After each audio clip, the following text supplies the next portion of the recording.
This is Friday, May 15th, 2015, Marilyn channeling.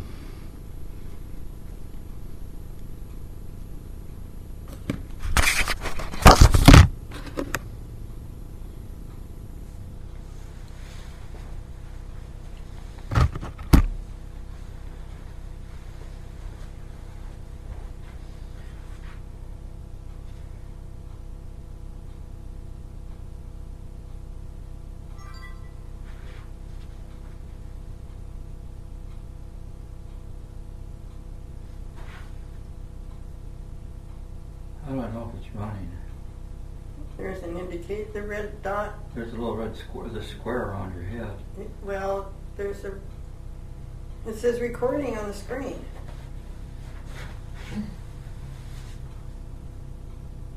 Not yet, it doesn't. We'll push the red dot. It should say recording. There, yeah, there's a red dot. There we go.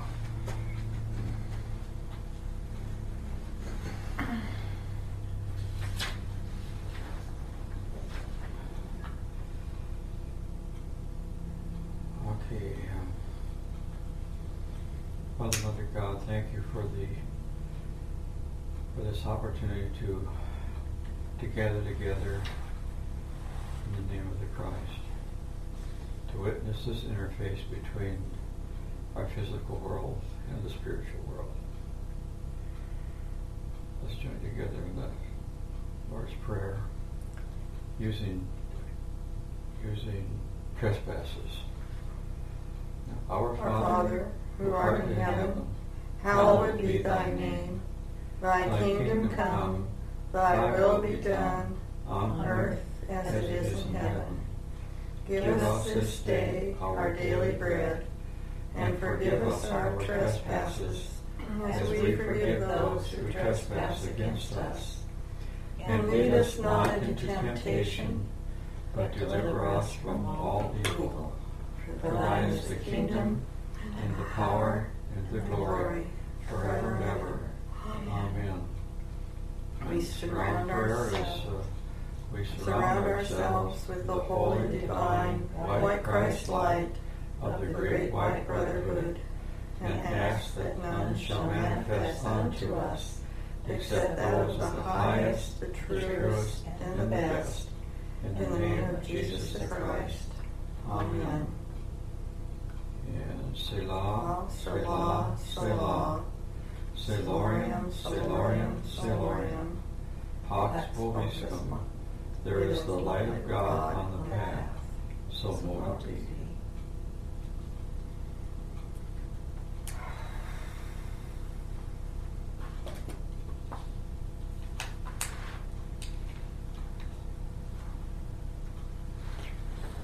Good evening, everyone. I'm Martha.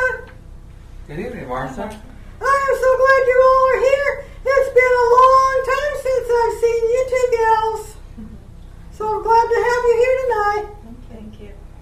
And Mac, thank you for getting things going. Glad to do it, Martha. Well, it always is so helpful. It went better today. Did you notice that? What was that? Well, sometimes it's in the energy's so busy that you have a lot of confusion. But tonight seemed to go better for you. Well, we're getting used to it. Well, that's good. We only do it once a month, so sometimes we're a little slow and remember how it works, but it's getting better, Martha. Well, I'm glad to hear that. I'm glad that you have patience with us. No problem. No problem. It all works out. Well, I'm going to have John come in. I hope you people brought your questions tonight, because we're eager to give you answers. So, toodaloo. Toodaloo.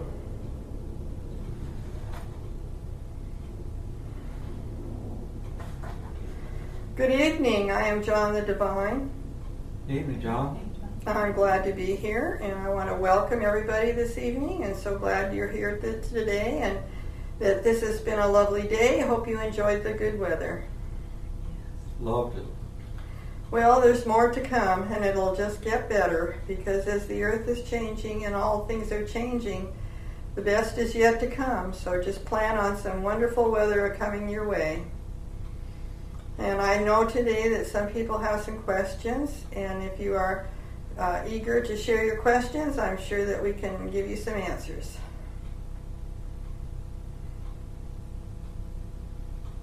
Well, I'll start them off, John. I'm wondering about animals. Mm-hmm. When the soul of an animal. My understanding is that when we were created in the image of God, that we chose this path that we're on to come down into dense matter, and that we went through being mineral and vegetable and animal and finally human, and so at some point that same little bit of God is within us, whether we're in a rock or whether we're in a plant or whether we're in a human body. And my question has to do with animals. When an animal passes, does that animal soul continue to exist and reincarnate again as an animal until it's ready to evolve into a human? Or are they somehow animals all kind of put together in a spiritual mass, and then material is drawn out for each incarnation, so that each time they incarnate they have some knowledge of all that were before them? Can you explain how all that works? Well, that's a very interesting question. You have a great deal of understanding about how that works, and I'm very impressed that you understand it as well as you do. It's all about consciousness raising and energy and vibration, and as you go through every vibration to raise back into the oneness of God, all things will go through all vibrations, and the first dimension being the rocks and minerals that you mentioned, the things that are associated with that dimension, and then second dimension is the plants and vegetation, and third dimension is form, animal form and human form. So you see that when an animal passes over, that soul will stay in the animal consciousness. There's a pool of animal souls that are grouped together, and they go through different stages of consciousness, from maybe the tiniest fly or worm. As they move into higher consciousness, they'll take on different animal forms until they progress into more animal forms with more intelligence, such as horses, dogs, cats, elephants. And as you move into a higher consciousness, the highest consciousness of animal form is found in the dolphins and the whales. And they are holding the light in the ocean for the planet's changing energy. So they all stay in animal consciousness, and then at that point when they have reached the highest consciousness, it's not the animal form that reincarnates, it's a new form, a human form will come in as a human being with the same consciousness, just another form. This is what happens when you go throughout the universe. You can go into other forms, but you're the same soul. Some people have found themselves in other places, but they knew it was the spirit inside was the same. You're familiar with the lady who came to healing and found out her past life had been as a horse. Yes, I was there, and I told her that she had been a thoroughbred, even described the appearance. So you see that the consciousness is just an evolution, and the form it takes is when it's the right time to move on into the next level of that existence. And she completed all the various consciousnesses of that third dimension animal soul until it was time for her growth to happen. And she happened to have come, this is an interesting person, we won't give any names, but she happened to have come for counseling in past life regression with Marilyn, and found herself at another time as a boar, fenced in the tundra of the northern cold countries and being raised for their meat supply, and she was totally petrified she would be murdered, and they would of course cook the carcass. And she found herself in a great state of terror at that particular lifetime as an animal. She also found herself as inside of a chrysalis of the butterfly at one point, ready to burst out of the container that she had transformed in from the caterpillar. So this was one example where, yes, people's consciousness can raise into higher levels of vibration, and as you move up the ladder of consciousness, which in the Bible most people would call the Jacob's ladder, it's a way of showing people that your energy goes higher and higher, closer to God. And with that evolution, people are moving in that direction, closer to God all the time. It's just a matter of moving from whenever they're open to the changes and challenges and ready to move on, that they cooperate with the forces that be, and those opportunities can arise. Does that answer your question? In part, I think, does the soul gain in consciousness with each incarnation? That's the whole purpose of reincarnation, yes. Each time you move from the density of where you were into a higher power than you had when you entered in that lifetime, if you chose to do that. If you choose to proceed on a spiritual path, as you pass over, you would move into a higher level of consciousness in nirvana and come back in your new consciousness, which would have been higher than the previous incarnation. So animal souls don't go into a pool of animal soul matter and then they just draw from that to create a new soul for the next incarnation. That's not the way it works.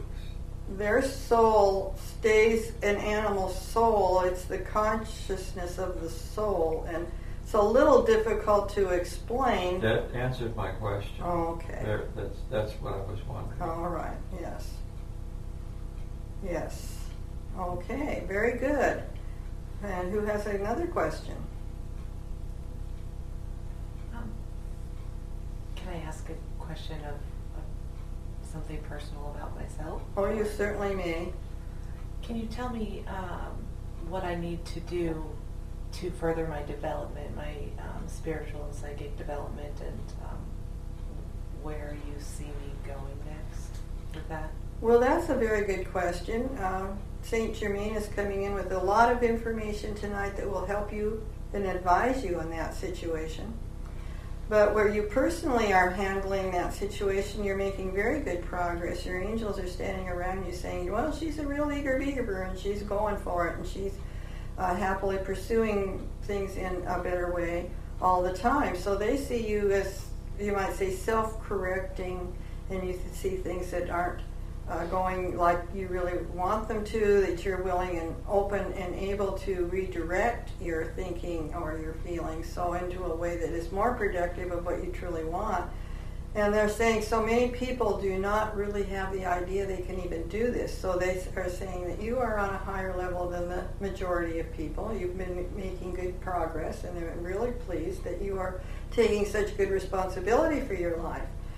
And that's really what this is about, not to look outside of yourself for growing and your needs to be met, but to look within, because all the answers are within. And it's what you project out is what really makes the difference. And so as you're opening to project out more and more of the real true you, your life is coming together, I think, quite well for you, isn't it? It seems. I think so. The things are going quite well. They are suggesting you continue book studies that are spiritually oriented, because in discussions, the energy that is in that environment is very productive for raising your energy while you're in that environment. And also, they're saying, coming to channelings or healings, that environment also is very productive for healing and raising your energy into a higher growth consciousness too. as an example, Marilyn and Mac went for years up to Seattle on a continuing, routinely basis to be in David LeBaron's channeling, seances, and all kinds of classes he had. And just being in the audience, so to speak, just being there, your masters and guides work on you while you're in that environment because you are open and receptive and it's available, and if you are there with an open heart, you can actually raise your consciousness considerably by being in those kinds of experiences, because life is experience, and when the energy moves, that raises your consciousness. So those are, and of course reading spiritual material is so important. I would suggest in where you're coming from, if you haven't started reading channeled material, Marilyn could give you several suggestions of books to writers who would have masters books that are out that would be most helpful in helping you to move forward also. So there's a variety of ways you can do that. Also, not to forget meditation on a daily basis. This is a really important part of spiritual growth, that being open to aligning yourself with God is what meditation does. You connect on it to be able to commune with God. And when you're in that space, you are no longer listening to the ego, which will be discussed in a little bit, but you will be actually available and in contact and consciousness with a higher energy of the fifth dimension. So that is extremely important to practice that on a daily basis, because as the planet is growing and moving into this higher space of the new age, that's going to be your daily life. And so it is a way of, so to speak, gradually merging into this newer consciousness, which is not as familiar as the material world, you might say, but moving into the spiritual world being your focus. So that is a very, very important part of your spiritual growth. And as you continue to do those different suggested items that I mentioned, you're going to gradually see that over time you will become, you'll look in the mirror and wonder who you are. And you're going to see changes, and you're going to like the changes, because what you project out is you really do create your reality. And as you've noticed probably in just the last few years, wonderful beneficial changes have occurred in your life. So that's a very good yardstick to see, well, is my life going smoothly or comfortably? Am I seeing myself handling life's issues with less distress? Is it going better for me in ways that I truly would like to have happen? Am I putting myself in better places today where it's more constructive and supportive of what I truly want? Or do I fall back into hanging on to my old friends or my old ideas because they're familiar? And sometimes the loss is very difficult for some people, to lose and change friendships or to leave the familiar because you move out of your comfort zone. And when that happens, it's often the case, most likely you'll go through anxiety. And then people say, well, I don't feel well about this situation, something's wrong. And they go into the anxiety of the change, knowing that that's normal as you grow. There will be anxiety. And when you become familiar with it, the anxiety leaves, and you've actually expanded your comfort zone because you were willing to go through that change and feel the feelings and come out on the other side. And so it's actually beneficial when the anxiety comes on, say, oh, I'm just growing, that's okay. Not to get overreactive about it, just realize, oh, this is a growing spurt for me, and it won't, this too shall pass. So just know as you're growing that there will be times when you'll wonder, well, what's going on? And sometimes it's easy to think about, well, what have I missed, or what am I losing out on by moving forward? And the truth of the matter is, all you're losing is what you don't want. And and you're actually moving into more of what you do want. So not to be discerned about it or concerned that it's going to be, actually the more gracefully you do it, the more accepting you do it, the easier it is. It's the fighting it that makes people have the difficulties. It's the resisting of it. So when you can embrace the change and know that it's going to be better on the other side and be joyful about that, you will find yourself moving forward in a really quite comfortable way and very happy with the results. Great, thank you. You're welcome. Do you see a baby in my future, or is there something I need to do before I can get pregnant? Oh.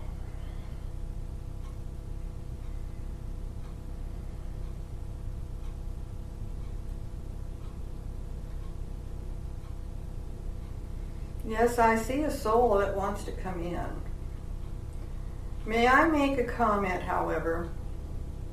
Right now, the way the medical field is, as far as vaccinating and giving children drugs and so forth, there is going to be some major changes in medicine coming along, but at this point in time, if you're aware that there's these hazards right now of children being vaccinated and difficulties arising from them, you might want to do some reconsidering of your timing. It has been proven through all kinds of testing and so forth that some of the distresses and problems that the children have gotten through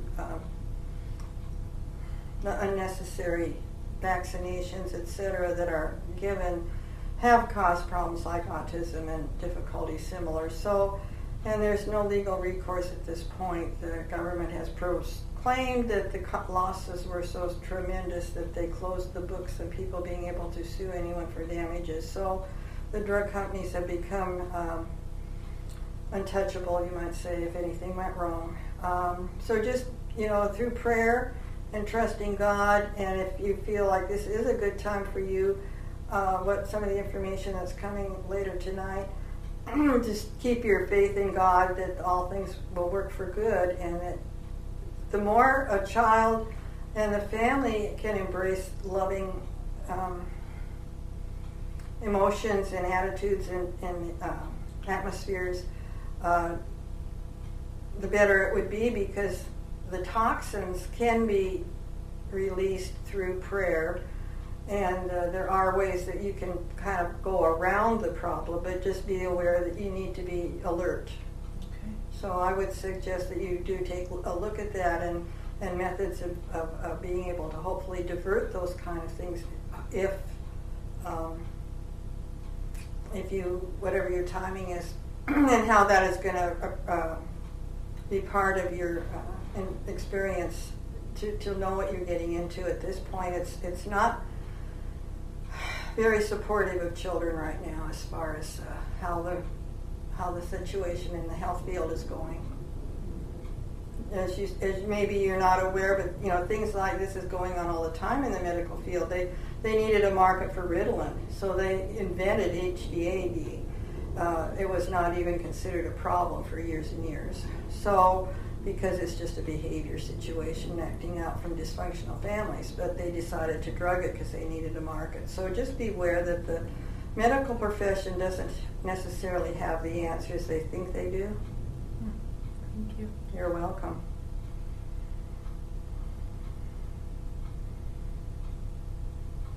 Any other questions tonight?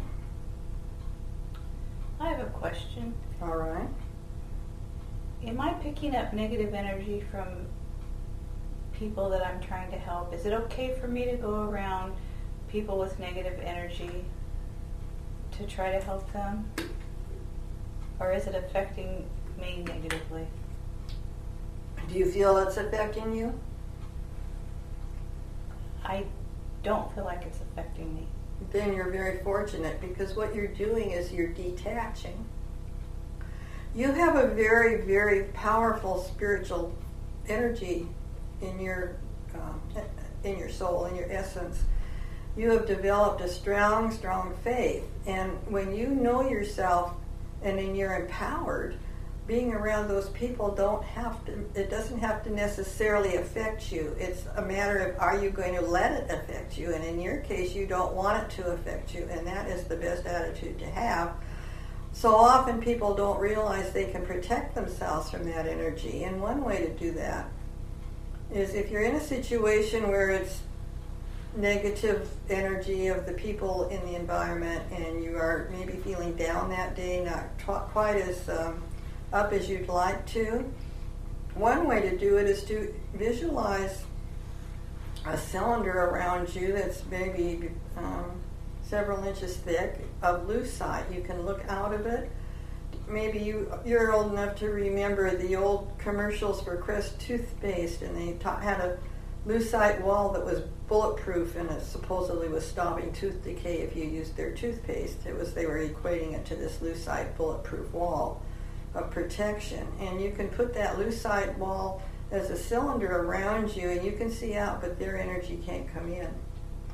And that way you can protect yourself. Another way, if you get into a situation and it's unpredictable and you didn't realize something was going to happen that wasn't really what you wanted those kind of energies, put your hands over your solar plexus or your stomach area, and that will stop the energy from coming in also.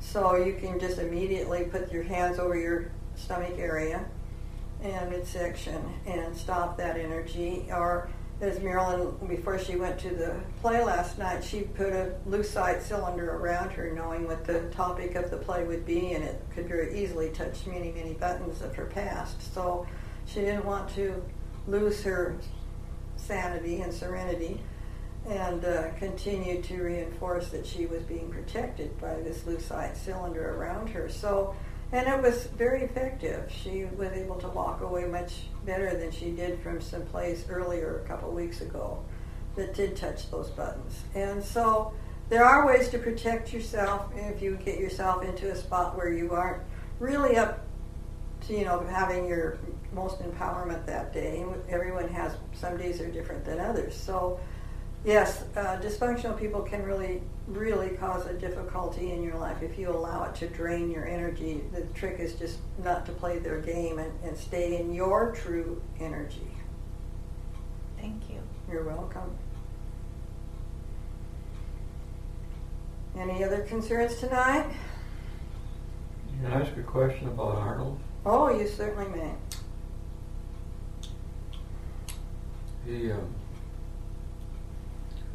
He seems to be suffering greatly from the effects of the medications his doctors have him on.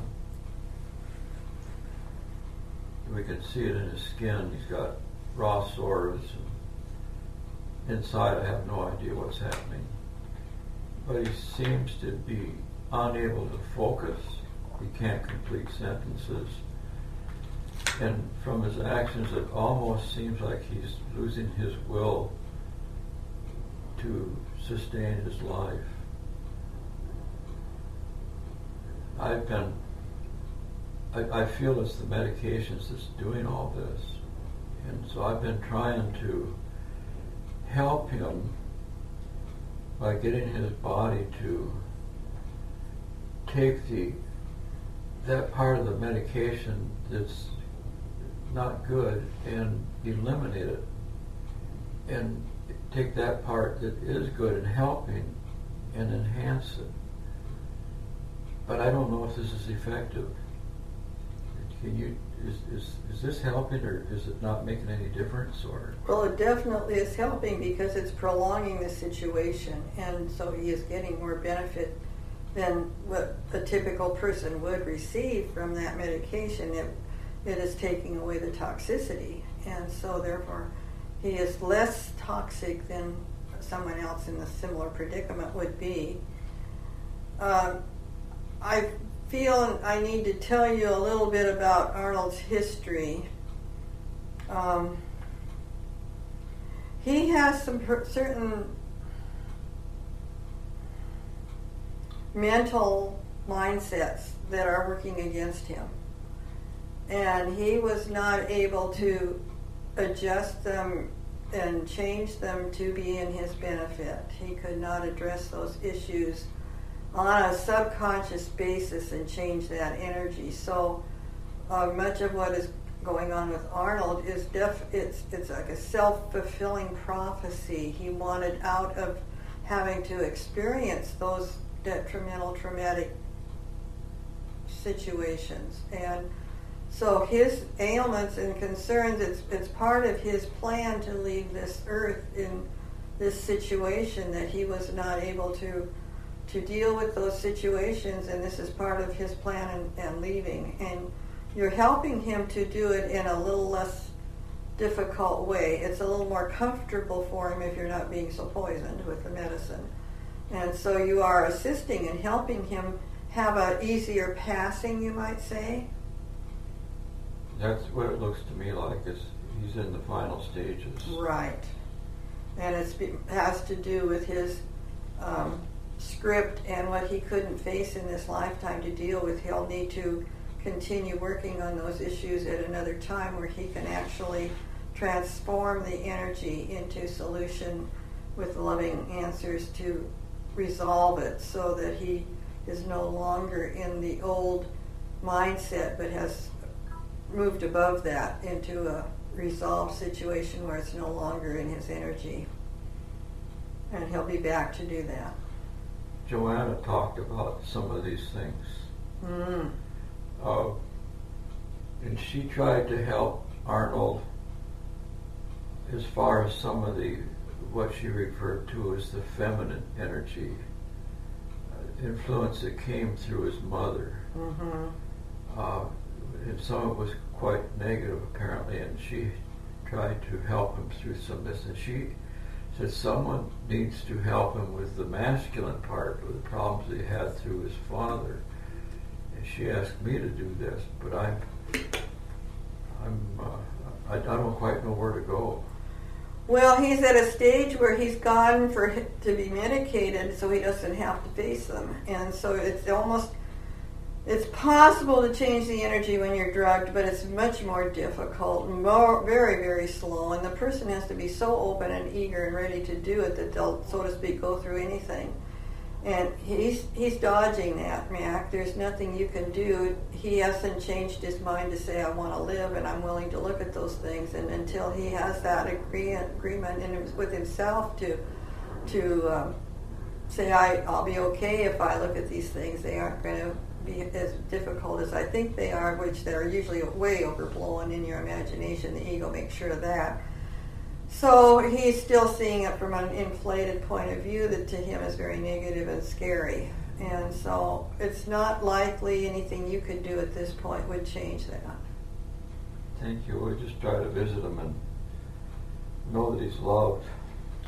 Well, to him, that was probably the best thing he could feel, Sunday, when you were there, was that somebody came and cared and was there for him and was supporting him. Just to be there was, to him, a very big gift. And it was hard for him to maybe demonstrate that because of his condition that he's in through the medications. But inside, Mac, know that he was totally thrilled that you and Marilyn were there. He felt supported and validated and loved. And even though he was having a harder time expressing some of those kinds of things through his communication, inside, it was a great boost to him. So I commend you for keeping up your support and time and effort to do that. It's a gift to him, and he needs all those, because otherwise he'll go downhill with less and less. His self-esteem is pretty much gone at this point. He's very discouraged. He wants to use the pain as an excuse, but he doesn't want to see where the pain's coming from to change that. So he's just kind of in a poor place, but anything you can do to help lift his spirits is very helpful. Would it help to take him on short trips, take him out of that place? Let him get outdoors? I think it would help snap him out, if you went for an ice cream cone, just a simple thing like that, and not a long trip, not at all. But just to get out in the fresh air and just get out of there for a little time so he could see the difference that, being in that situation constantly is bringing him down, and getting out and being able to get out, and there's a beautiful beach there you can go watch and eat your ice cream and enjoy being together for that time, and it just might spark enough energy that he might want to regain his taking more responsibility for himself. We'll try that. Thank you, Gemma. You're welcome. Any other concerns? Go ahead. No, I was just saying no, thank you. All right, well, if everybody, don't speak up too fast. Okay, we're going to say goodbye then for this particular time, and we're so glad that you had questions tonight, because these questions can come up in anybody's life, and not always are there places to go and get answers. And so I'm so pleased that people feel comfortable to come and ask what they need to ask, and not always have a place to go. And anytime you have concerns, you're more than welcome, and we'll help you out the best we can. Thank you. So with that, I'm going to say goodbye for this evening, and I'm going to have St. Germain come in. He has a lot of information that I think will go along with some of what you were asking tonight, and help give you some answers for that. So with that, I would like to say I bid you adieu and have a very pleasant evening. Could we have a short pause so I could talk to Marilyn? Yes, we can. I will leave here just in a few minutes.